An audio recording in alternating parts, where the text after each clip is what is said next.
Welcome back to AfroFacts. Today, we're diving into one of the 20th century's most controversial political assassinations.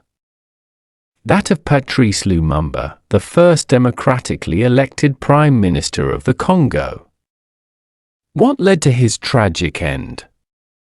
Let's unpack the history, the political intrigue, and the international pressures that converged on his fate. But first, who is Patrice Lumumba? Patrice Lumumba was from the Democratic Republic of the Congo, DRC. He was born on July 2, 1925, in Onalua, a village in what is now Sankuru province. Lumumba became the first Prime Minister of the DRC after the country gained independence from Belgium in 1960. In 1960, after decades of Belgian colonial rule, the Congo finally gained its independence. Patrice Lumumba emerged as a passionate leader dedicated to uniting a country long divided by arbitrary colonial boundaries. His vision for a free and sovereign Congo inspired millions. However, his ideals quickly put him at odds with powerful internal and external forces. Within the newly independent Congo, regional and ethnic divisions were stark. Lumumba's call for national unity threatened entrenched interests and rival factions. Political instability was rampant as various groups vied for power in a nation still reeling from the scars of colonial exploitation. But it wasn't just internal politics at play. The early 1960s were defined by the Cold War, a global struggle between the Western powers and the Soviet Union. Lumumba's stance, which some perceived as leaning toward the Soviet camp in his quest for real independence, alarmed Western governments. In the tense climate of the Cold War, any hint of communist influence in a resource-rich nation like the Congo was a red line.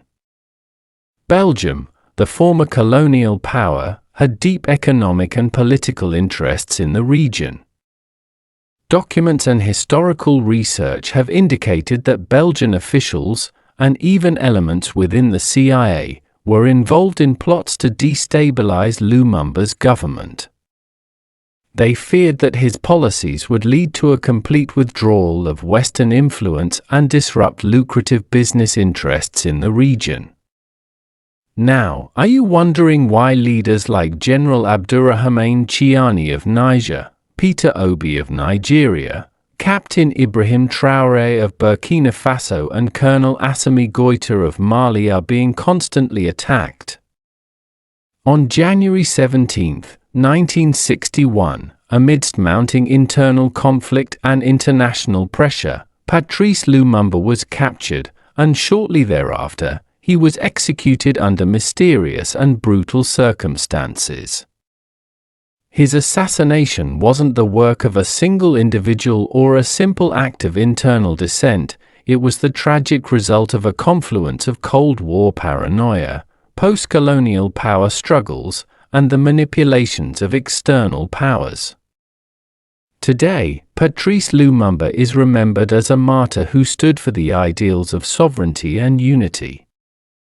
His death remains a powerful symbol of the struggle for true independence against the forces of neocolonialism and global power politics. Historians and political analysts continue to debate the full extent of external involvement, but one thing is clear: his legacy lives on, reminding us of the heavy cost of political ambition and ideological conflict. Thanks for watching. If you found this exploration insightful, please like, subscribe, and share your thoughts in the comments below. How do you think international politics shaped the fate of nations during the Cold War? Let's start a conversation.